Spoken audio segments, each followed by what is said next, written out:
Part 28 आवाज लुबाबा हैदर, पेशकश मीरे कारवां। 12 बजे के करीब हम एक बार फिर अपने आवारगी के मिशन पर रवाना हो गए। मुख्तलिफ सड़कों पर घूमते ही जानकी ने कार का रुख उस तरफ मोड़ दिया जहां हिंदुओं की आबादी और बहुत बड़ा मंदिर था। उसी मंदिर के पीछे गली में जानकी का वो मकान था जहां थाई के बंगले पर टाइगर के गुंडों के हमले और आतिशज़दगी के बाद फरार होकर मैंने और थाई ने पनाह ली थी। लेकिन उसी रात जानकी की मुलाजमा और उसके नवासे की बदमाशी की वजह से हमें वहां से भागना पड़ा था। जानकी ने अपने मकान के सामने कार रोकी। उसके साथ ही हम दोनों भी नीचे उतर आए और अपने मकान की तरफ बढ़ते हुए जानकी ठिठक कर रुक गई। मैं भी रुककर उस लड़की को देखने लगा जो दरवाजे से बाहर निकल रही थी। उसकी उम्र 13-14 के लगभग होगी। सांवली रंगत और माथे पर बिंदिया लगी हुई थी। हमें देखकर वो भी ठिठक गई। उसने गहरी निगाहों से जानकी की तरफ देखा और फिर पलटकर दरवाजे में घुस गई। कुछ देर बाद ये इंकशाफ खासा दिलचस्प साबित हुआ था कि जानकी के मकान पर किसी और हिंदू फैमिली ने कब्जा कर रखा था। ये खबर भी पूरी गली में फैल गई कि डॉक्टर जानकी वापस आ गई हैं। बहुत सी औरतें उस मकान में जमा हो गई थी। अच्छी खासी बदमज़गी पैदा हो गई। मकान पर काबिज होने वाला हिंदू एक शराब खाने का मालिक था और उसके थोड़े बहुत ताल्लुकात भी थे और गालिबन उन ताल्लुकात की बिना पर ही वो मकान खाली करने को तैयार नहीं था और उल्टा जानकी को धमका भी रहा था। मैं तुम्हें सिर्फ 1 हफ्ते की मोहलत दे रही हूँ। अगर तुमने मकान खाली नहीं किया तो पुलिस के जरिए सामान बाहर फेंकवा दूंगी और तुम्हें भी सलाखों के पीछे बंद करवा दूंगी। जानकी ने उसे धमकी दी और पैर पटकती हुई बाहर आ गई। वहां से हम वार्ड ट्रीटमेंट पहुंचे। महाराज हमें देखकर बहुत खुश हुए। बातों ही बातों में मैंने टेलीफोन की बात की तो जानकी ने अपने मकान का मसला भी बता दिया। महाराज ने मुस्कुराते हुए सर हिला दिया। हम रात 9 बजे के करीब घर पहुंचे थे। उस वक्त तक हमारा टेलीफोन ठीक हो चुका था। ये महाराज का कमाल था। उन्होंने मुतल्लिका महकमे को फोन किया होगा और उनको एक ही कॉल की होगी और फोन बहाल हो गया। जानकी अगर जाती तौर पर कोशिश करती तो शायद कई रोज लग जाते। उस रात भी हम देर तक जागते और गपशप करते रहे। फिर अगली सुबह जो फोन पर पहली खबर मिली वो ये थी कि गुज़िश्ता रात चीफांग पुलिस की हिरासत से फरार हो गया था। ये इत्तला मास्टर हुचन ने दी थी। क्या कह रहे हो मास्टर? ये कैसे हुआ? कैसे फरार हो गया वो? पुलिस ने उसे अभी तक अदालत में पेश नहीं किया था। दरअसल पुलिस उसके खिलाफ ऐसा केस अदालत में पेश करना चाहती थी कि वो किसी भी तरह सजा से ना बच सके। चालान की तैयारी के लिए पुलिस मुख्तलिफ लोगों से राब्ते करके तफ्तीशी रिपोर्ट तैयार कर रही थी। तुम्हें याद है ना, थंग माहक डिस्ट्रिक्ट के एक बंगले में पामेला नामी एक लड़की दारा के हाथों मारी गई थी और उस बंगले में टाइगर तुम्हारे हाथ लगा था। हाँ, पामेला की मौत को मैं कैसे भूल सकता हूँ। दारा ने उसे खंजर से इस तरह चीड़-फाड़ डाला था कि वो मंजर याद करके आज तक रूह कांप उठती है। मगर उस वाक़े का यहाँ क्या जिक्र। उस केस की तफ्तीश के लिए पुलिस चीफांग को रात 2 बजे उस बंगले में ले गई। दरअसल पुलिस दारा को भी उस केस में नामजद करना चाहती है। उस वाक़े की तफसीलात जानने के लिए चीफांग को वहां ले जाया गया था, मगर उसने मौका पाकर एक पुलिस वाले का रिवॉल्वर उसके होस्टर से निकाल लिया और एक कांस्टेबल को कत्ल करके फरार होने में कामयाब हो गया। पुलिस ने उस पूरे इलाके को घेरे में ले लिया। रात भर उसकी तलाश होती रही। महकमे की सारी नफरी पूरे शहर में फैली हुई थी। कई मशकूक मकामात पर छापे मारे गए। कई मुश्तबा लोगों को हिरासत में लिया गया ताकि उनसे चीफांग के बारे में पूछगछ की जा सके, लेकिन उसका कोई सुराग नहीं मिला। रत्ना कोसन को सुबह 4 बजे की इत्तला दी गई थी। वो फौरन थाने पहुंच गया। सूरत हाल का इल्म होने पर उसने पुलिस स्टेशन के सारे अमले को मुअत्तल करके गिरफ्तार कर लिया है। क्या चीफांग के फरार में पुलिस के किसी आदमी की साजिश हो सकती है? हो सकता है। ये तो तहकीकात के बाद ही पता चलेगा कि कोई पुलिस वाला इस साजिश में शरीक था या नहीं। लेकिन इतने खतरनाक मुलजिम को आला हुक्काम की इजाजत के बगैर थाने से बाहर ले जाना शुबहात को हवा दे रहा है। और अगर कोई पुलिस वाला इस साजिश में मुलव्विस साबित हुआ तो बच नहीं सकेगा। और दारा, उसका अभी तक कोई सुराग नहीं मिला। ख्याल है कि चीफांग भी उसी के पास गया होगा। पूरे शहर की पुलिस बड़ी सरगर्मी से उन्हें तलाश कर रही है। काफी देर तक मास्टर हुचन से इस मौजू पर बात होती रही। फिर मैंने फोन बंद किया और जानकी और थाई को सूरत हाल से आगाह करने लगा। उन दोनों की आंखों में भी तशवीश उभर आई। नाश्ते के दौरान में भी हम उस मौजू पर बातें करते रहे। अचानक मेरे दिमाग में झमाका सा हुआ। मैं एक झटके से उठ खड़ा हुआ।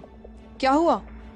मेरी वो पैंट कहाँ है? चंदा रॉबिन के बंगले से यहाँ आने के बाद हमने कपड़े बदले थे ना, तो मेरी पैंट कहाँ गई? उस वक्त घर का सामान बिखरा हुआ था। میں نے سارے میلے کپڑے اس الماری میں نچلے خانے میں ڈال دیے تھے. پر بات کیا ہے؟ میں 1 منٹ ابھی آتا ہوں. میں تھائی سے کہتا ہوا کمرے کی طرف چلا آیا. میں نے الماری کھول کر نچلے خانے میں رکھے ہوئے کپڑے نکالے اور اپنی مطلوبہ پینٹ اٹھا کر جیبوں کی تلاشی لینے لگا. بالآخر پچھلی جیب سے وہ چیز مل گئی. یہ وہی وزٹنگ کارڈ تھا جو مادام اوتوگو کے پینٹ ہاؤس میں سے دارا کی قمیض کی جیب سے ملا تھا. مس شیوانی، کک باکسنگ پروموٹر. میں نے کارڈ پر لکھا ہوا نام دہرایا اور اس کارڈ کو چٹکی میں دبائے کمرے سے باہر آ گیا. یہ کیا ہے؟ یہ وزٹنگ کارڈ مادام کے پینٹ ہاؤس میں دارا کی جیب سے برآمد ہوا تھا. مس شیوانی کک باکسنگ پروموٹر ہیں. دارا کی جیب سے اس کارڈ کے برآمد ہونے کا مطلب ہے کہ ان دونوں کا آپس میں کوئی نہ کوئی تعلق ضرور ہے. ہو سکتا ہے دارا نے اس کے یہاں پناہ لے رکھی ہو. عین ممکن ہے، لیکن کیا؟ یہ کارڈ دارا کی جیب میں تھا اور اسے قمیض میں چھوڑ کر بھاگنا پڑا تھا. اسے معلوم ہوگا کہ کارڈ اس کی جیب میں ہے اور وہ یہ بھی جانتا ہوگا کہ یہ کارڈ تمہارے یہاں پولیس کے ہاتھ آ سکتا ہے. اس لیے میرا خیال ہے دارا شیوانی کا جانے کی حماقت نہیں کرے گا. نادانستہ غفلت. لوگوں کو اکثر یاد نہیں رہتا کہ ان کی جیبوں میں کیا کچھ بھرا ہوا ہے. ہو سکتا ہے دارا کو بھی یاد نہ ہو. اس بات کو 4 دن گزر چکے ہیں اور اگر وہ وہیں ہیں تو اب تک اسے اطمینان ہو گیا ہوگا کہ پولیس مس شیوانی کے بارے میں کچھ نہیں جانتی. ممکن ہے تمہاری بات درست ہو. کوئی کارروائی کرنے سے پہلے اس کی تصدیق کرنی پڑے گی اور اس میں بڑی رازداری سے کام لینا ہوگا. اگر احتیاط نہ برتی گئی تو دارا کو وہاں سے بھی فرار ہونے کا موقع مل جائے گا. کچھ دیر بعد میں نے ماسٹر ہوچن کو فون کیا اور اسے بنگلے پر آنے کو کہا. فون پر تفصیل سے بات نہیں ہو سکتی تھی. ماسٹر ہوچن تقریباً آدھے گھنٹے بعد وہاں پہنچ گیا. میں نے اسے مس شیوانی کا وہ کارڈ دکھایا اور اپنے خدشات کا اظہار کیا. مس شیوانی لیڈیز کک باکسنگ کی پروموٹر ہے اور اس سے شہر کا ہر وہ شخص جانتا ہے جسے کک باکسنگ سے ذرا سی بھی دلچسپی ہو. شیوانی کو میں بھی جانتا ہوں مگر اس سے ملاقات کبھی نہیں ہوئی. وہ بہت بے ایمان اور بے ضمیر عورت ہے.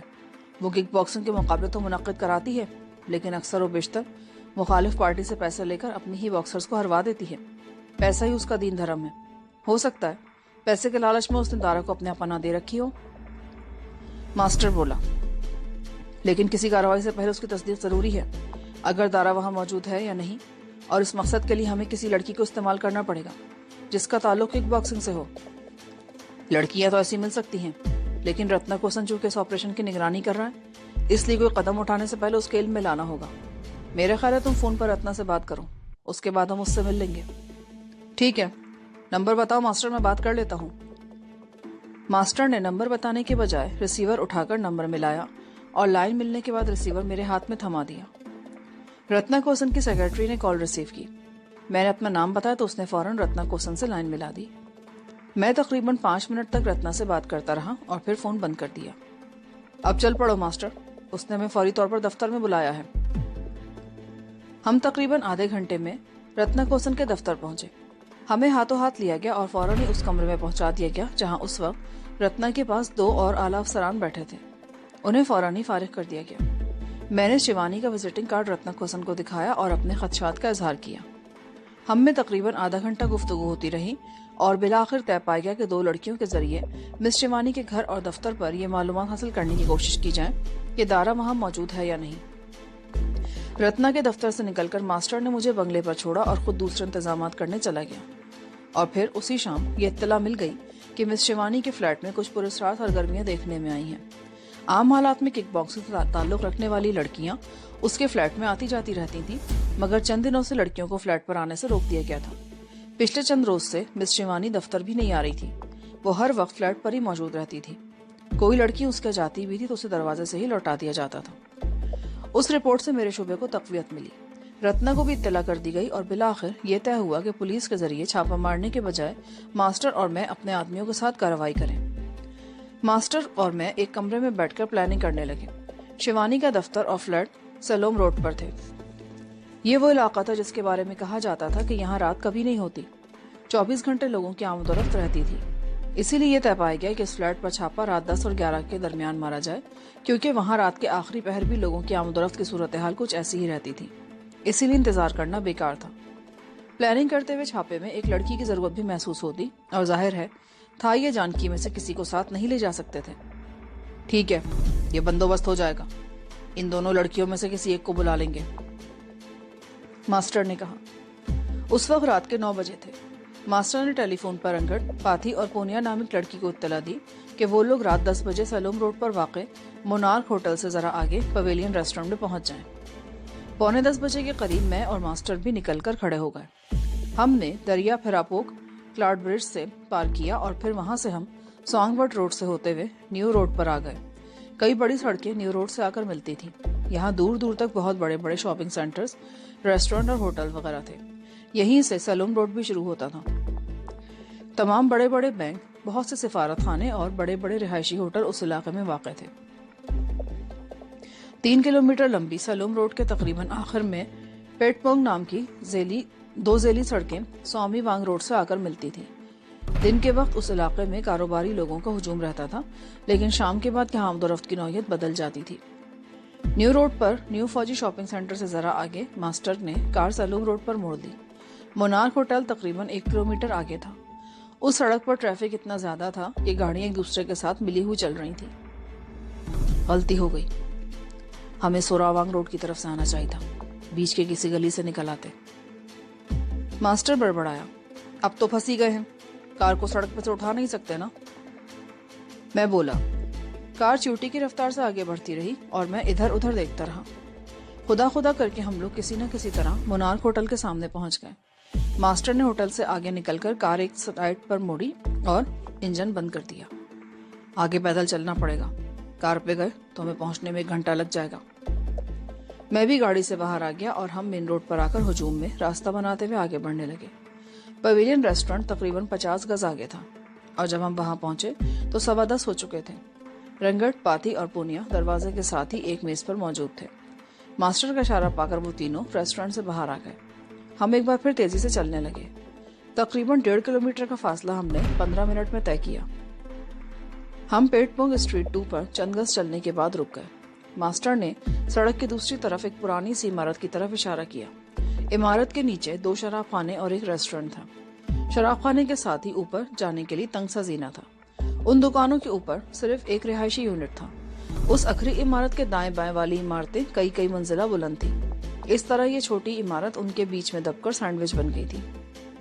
दुकानों और ऊपर वाले रिहायशी यूनिट के दरमियान मेज़नाइन फ्लोर था।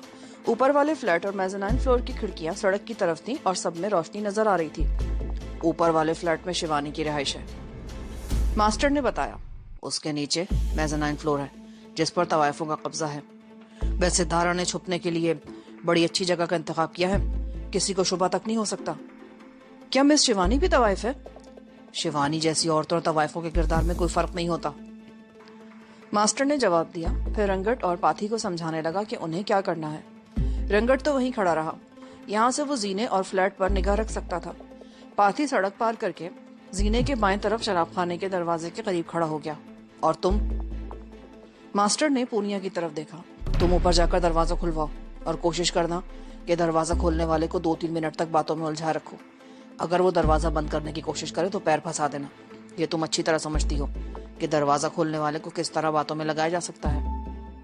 ठीक है, पूनिया ने कहा और इधर उधर देखते हुए फुटपाथ से उतर गई।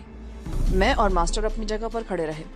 पूनिया सड़क क्रॉस करके जीने वाले दरवाजे में दाखिल हो गई। मास्टर ने मुझे इशारा किया और हम दोनों सड़क पार करके दूसरी तरफ आ गए। मैंने दरवाजे की आड़ में खड़े होकर सीढ़ियों पर देखा। तकरीबन 15 सीढ़ियों पर एक लैंडिंग थी जिसके दाएं बाएं एक दरवाजा था। बाएं तरफ का दरवाजा नीमवा था जबकि दाएं तरफ वाला दरवाजा पूरी तरह खुला हुआ था और नीम उरिया लिबास में एक औरत दरवाजे में खड़ी थी। नीचे सीढ़ियों वाले दरवाजे के करीब भी 2 तवाइफें खड़ी थीं, जिनमें से एक ने लंबे बालों वाला एक छोटा सा कुत्ता बगल में दबा रखा था। उसने मुझे अपनी तरफ मुतवज्जो करने की कोशिश की, मगर मैंने घूम कर देखा तो वो गड़बड़ाकर पीछे हट गई और एक और आदमी को घेरने की कोशिश करने लगी। दूसरी तवाइफ मास्टर को अपने जाल में फांसने की कोशिश कर रही थी। मैंने एक मर्तबा फिर ऊपर देखा। पहली लैंडिंग से 10-12 सीढ़ियां ऊपर एक और लैंडिंग थी। वहां एक ही दरवाजा था और पूनिया दरवाजे में खड़ी हुई किसी औरत से बातें कर रही थी। मैंने मास्टर को इशारा किया और सीढ़ियां चढ़ने लगा। मेज़नाइन वाली लैंडिंग के खुले हुए दरवाजे में खड़ी औरत ये समझी कि मैं उसके पास आ रहा हूँ। मैं जैसे ही उसके करीब पहुंचा उसने मुझे अचानक ही बाजू से पकड़ लिया और अंदर खींचने लगी। इस अचानक उफ्ताद पर मेरे मुंह से हल्की सी चीख निकल गई। मेरी चीख सुनकर ऊपर वाले दरवाजे में खड़ी औरत ने नीचे देखा और पूनिया को धक्का देकर दरवाजा बंद करने की कोशिश करने लगी। पूनिया अगरचे धक्का खाकर पीछे गिरी थी, मगर उसने अपना पैर दरवाजे में फंसा दिया था। अंदर खड़ी औरत ने चीखते हुए उसके पैर पर जोरदार ठोकर मारी।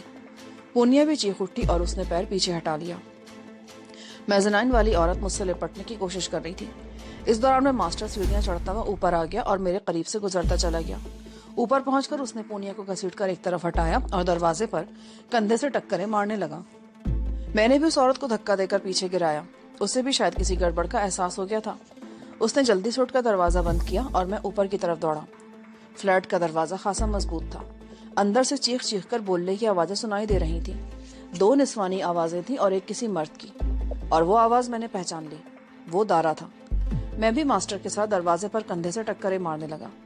तीसरी टक्कर पर दरवाजा झूल गया और चौथी पर तख्ता अंदर जा गिरा। मैं और मास्टर गिरते गिरते बचे और फिर उसी लम्हे फायर की आवाज गूंजी। गोली मेरे सर के चंद इंच ऊपर से गुजर गई थी।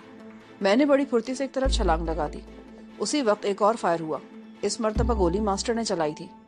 एक तरफ से दौड़ते हुए कदमों की आवाज आई। मैंने तेजी से मुड़कर उस तरफ देखा।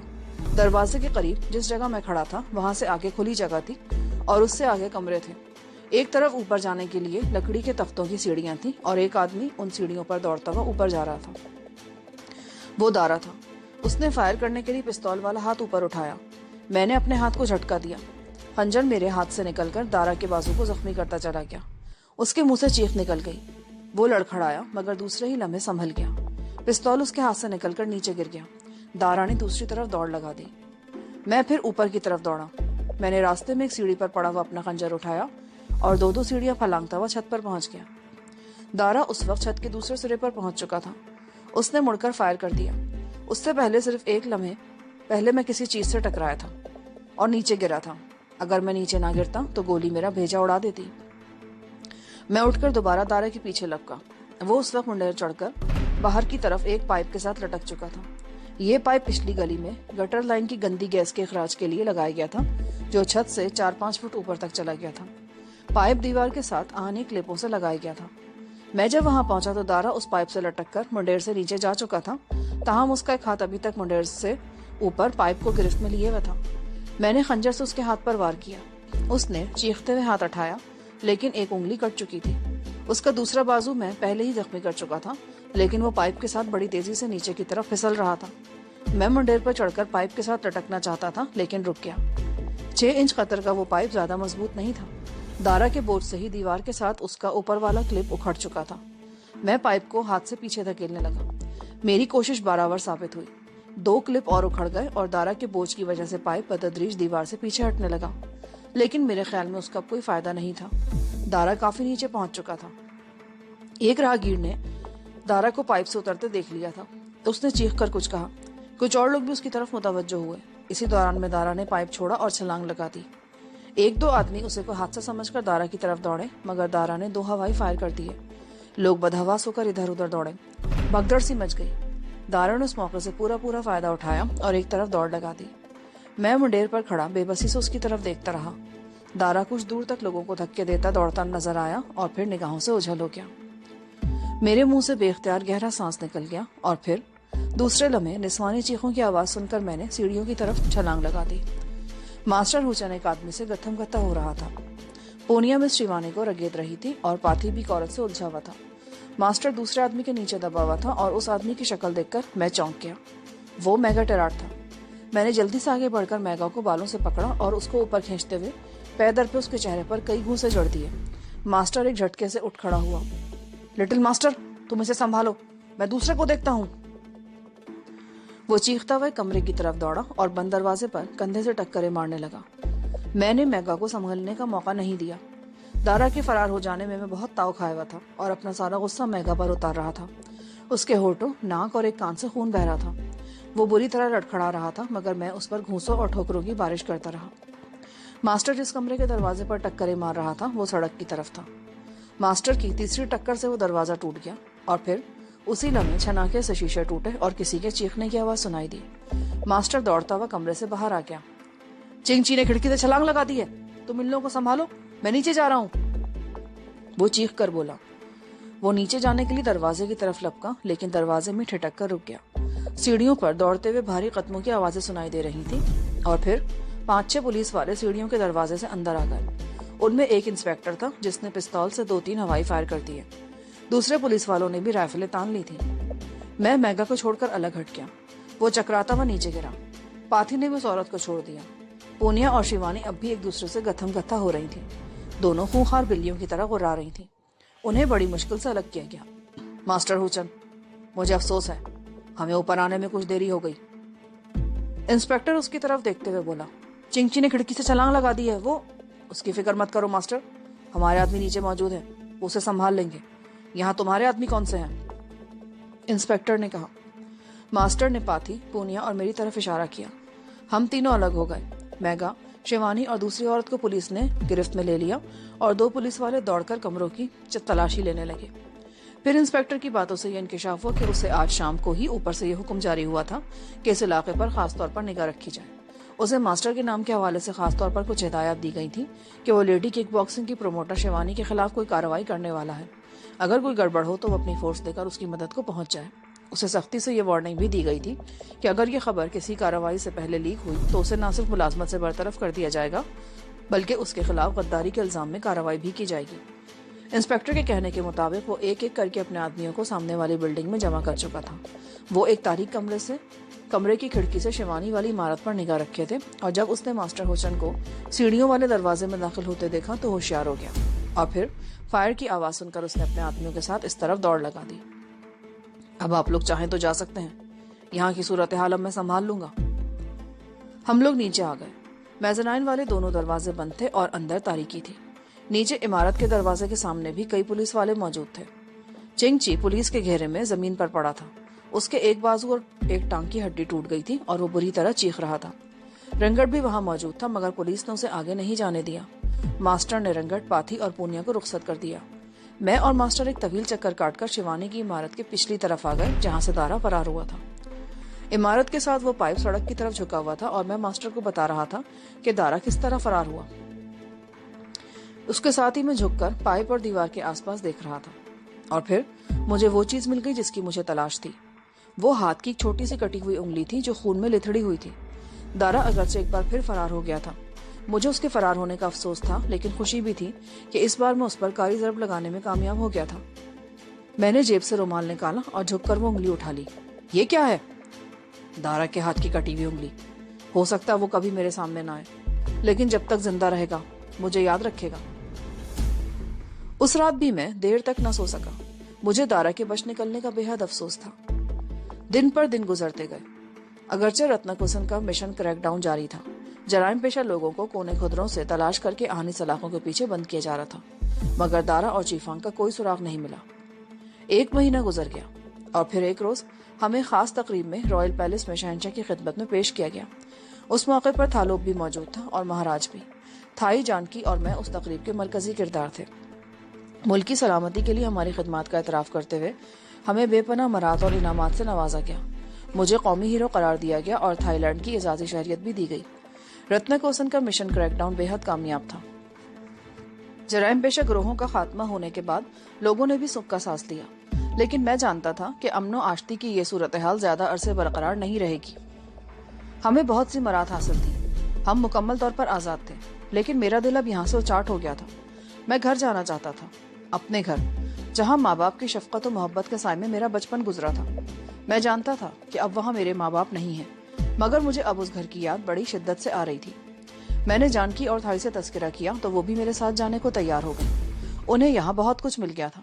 تھائی کو اس پلاٹ پر نیا بنگلہ بنا دینے کا وعدہ بھی کیا گیا تھا اور اس سلسلے میں کام بھی شروع ہو چکا تھا. جانکی کا مکان بھی خالی کرا دیا گیا تھا. اسے سرکاری اسپتال میں ملازمت کی پیشکش بھی کی گئی تھی اور بھی بہت کچھ ملا تھا. وہ یہاں عیش و آرام کی زندگی گزار سکتی تھی مگر وہ دونوں مجھے چھوڑنے کو تیار نہیں تھی. بقول جانکی کے میں ان دونوں کی سانجھے کی جائیداد تھا اور دونوں میں سے کوئی بھی مجھ سے دستبردار ہونے کو تیار نہیں تھا. میں نے مہاراج سے ذکر کیا تو وہ میری بات سن کر کچھ دیر خاموش رہے. پھر بولے، مجھے معلوم تھا اب تم یہاں نہیں رہنا چاہو گے اور میں تمہیں روکوں گا بھی نہیں. میں تمہارے جانے کا بندوبست کر دوں گا. اور جب میں نے مہاراج کو بتایا کہ جانکی اور تھائی بھی میرے ساتھ جانا چاہتی ہیں تو ان کے ہونٹوں پر خفیف سی مسکراہٹ آ گئی. اور پھر 1 ہفتے بعد ہمارے پاسپورٹس بھی تیار ہو گئے. میں نے کئی روز پہلے ہی سنگاپور میں انسپیکٹر چیانگ شو کو بتا دیا تھا کہ میں واپس آنے والا ہوں. सिंगापुर में हमारे मकान की चाबियां उसी के पास थी। उसने वादा किया कि मेरे आने से पहले मकान ठीक करवा देगा। इंस्पेक्टर चियांगशू से वैसे भी वक्तन फवक्तन टेलीफोन पर मेरी बातचीत होती रहती थी। वो ये जानकर बेहद खुश हुआ कि मैं वापस आने वाला हूँ। बैंकॉक में अगले चंद रोज बड़ी मसरूफियत में गुजरे। सबको पता चल गया था कि मैं वापस जाने वाला हूँ। दावतों का एक सिलसिला शुरू हो गया। हमें तहाइफ से लाद दिया गया और बिला आखिर वो दिन भी आ गया जब हम बैंकॉक को अलविदा कहने वाले थे। महाराज और मास्टर से रुखसत होते हुए मेरी आंखों में आंसू आ गए। उनसे बिछड़ने का दुख मुझे बहुत हो रहा था। महाराज मेरा रूहानी बाप था। उन्होंने मुझे जीना सिखाया था और मैं मरते दम तक उन्हें नहीं भूल सकता था। सिंगापुर के चांगी एयरपोर्ट पर इंस्पेक्टर चियांगशू ने हमारा इस्तकबाल किया। हम कई साल बाद एक दूसरे से मिले थे। इंस्पेक्टर तो मुझे पहचान नहीं सका, मगर मैंने उसे पहचान लिया। वो बूढ़ा हो गया था, मगर उसकी शख्सियत अब भी बहुत शानदार थी। वो हमें सीधा घर ले जाने के बजाय एक होटल में ले गया, जहाँ पहले से हमारे लिए एक कमरे का बंदोबस्त किया गया था। इंस्पेक्टर भी शाम तक हमारे साथ होटल में ही रहा। शाम से जरा पहले हाराकाशी और चाचा प्रताप सिंह के दोस्त पुष्पवंत सिंह की बीवी रजनी और बेटी उर्मिला भी आ गई।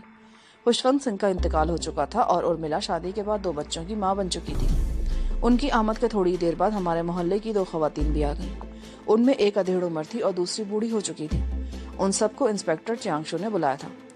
वो जानता था कि जब मैं घर में दाखिल होऊंगा तो मेरी क्या कैफियत होगी, इसीलिए उसने उन सबको यहाँ जमा कर लिया था। और फिर उसी रात 9 बजे के करीब जब मैंने घर के दरवाजे में कदम रखा तो मेरी अजीब सी कैफियत थी। दिमाग में सनसनाहट हो रही थी। आंखों के सामने रोशनी के चमकते हुए लहरिये से रक्स करने लगे। मैं बहुत मजबूत आसाब का मालिक हूँ, लेकिन उस वक्त मुझे ना जाने क्या हुआ कि मैं अपने आवाज पर काबू ना पा सका। जज्बात आंसुओं का सैलाब बनकर बह निकले और मैं फूट फूट कर रोने लगा। मैं उस घर के दरो दीवार से लिपट लिपट कर खूब रोया। इंस्पेक्टर चियांगशू और दूसरे लोग मुझे गले से लिपटाकर दिलासे देते रहे। जब मैं पुरसुकून हुआ तो मेरे ये मेहमान एक एक करके जाने लगे। आखिर में सिर्फ इंस्पेक्टर रह गया। रात के 2 बज चुके थे। मैं थाई, जानकी और चियांगशू के साथ सिटिंग रूम में बैठा था। उस वक्त चाचा प्रताप सिंह की बातें हो रही थी। चाचा के तस्करे पर मेरा दिल भर आया और मैं एक बार फिर हिचकियां लेने लगा। वो खौफनाक मंजर मेरी आंखों के सामने घूम गया जब मुझे बचाने के लिए उसने अपनी जान दे दी थी। रात 2:15 बजे के करीब इंस्पेक्टर चियांगशू जाने के लिए उठ गया। एक बात और, मैं तुम लोगों की हिफाजत के लिए यहाँ 2 आदमी छोड़कर जा रहा हूँ। क्यों? मैं तुम्हें अंधेरे में नहीं रखना चाहता वजदान। तुम जिन दुश्मनों से बचने के लिए बरसों तक मुख्तलिफ मुल्कों में भागते फिर रहे हो, वो भी दोबारा यहाँ पहुंच गए हैं। क्या? मैं उछल पड़ा। ये खबर सुनते ही मैं एक झटके से खड़ा हो गया। मेरे जबड़े भींच गए। मेरी मुट्ठियां भी इस सख्ती के साथ भींच गईं कि उंगलियों के जोड़ सफेद हो गए। Easy boy, easy. तुमने उन्हें थाईलैंड में टिकने नहीं दिया। उन्हें जब पता चलेगा कि तुम यहाँ भी पहुंच गए हो तो वो यहाँ से भी फरार होने की कोशिश करेंगे, और फिर हम भी तो यहाँ मौजूद हैं। सिंगापुर की पुलिस बैंकॉक पुलिस से बहुत मुख्तलिफ है। हम उन्हें तलाश कर रहे हैं। जैसे ही सुराग मिला उनके हाथों में हथकड़ियां पहना दी जाएंगी। वो लोग यहाँ कब आए थे? दारा के आने की इत्तला तो 15 दिन पहले मिली थी। उसे चांगी एयरपोर्ट पर देखा गया। उसके बाद वो गायब हो गया और फिर 1 हफ्ता पहले चीफांग को भी देखा गया। वो ट्रेन के जरिए यहाँ आया था। स्पेशल पुलिस के एक आदमी ने उसे पहचान लिया। उसे पकड़ने की कोशिश की गई, लेकिन वो पुलिसमैन को जख्मी करके फरार हो गया। उनके तमाम पुराने अड्डों और पुराने दोस्तों की निगरानी की जा रही है, पर अभी तक उनका कोई सुराग नहीं मिला। मेरा ख्याल है वो किसी जजीरे पर रूपोश हैं। उन्हें तलाश कर लिया जाएगा, और मैं तुम्हें यकीन दिलाता हूँ कि अब इस जजीरे पर वो पुरानी कहानी नहीं दोहराई जाएगी। लेकिन बहरहाल मोहतात रहने की जरूरत है। ठीक है अंकल, मैं मोहतात रहूंगा, लेकिन मेरा ख्याल है कि मुझे मुहाफिजों की जरूरत नहीं है। आप अपने आदमी वापस ले जाइए, मैं अपनी हिफाजत कर सकता हूँ। ओके, मैं चलता हूँ, कल मुलाकात होगी। चियांगशू ने मेरे बाद जानकी और थाई से भी हाथ मिलाया। मैं उसे रुखसत करने के लिए बाहर दरवाजे पर आया और उस वक्त तक बाहर ही खड़ा रहा जब तक उसकी जीप गली का मोड़ घूमकर निगाहों से ओझल नहीं हो गई। थाई और जानकी ड्राइंग रूम में ही बैठी थी। मैं भी कुर्सी पर बैठ गया और हम देर तक दारा और चीफांग के बारे में बातें करते रहे। मेरे ख्याल में वो लोग अब यहाँ हाथ पैर फैलाने की कोशिश नहीं करेंगे।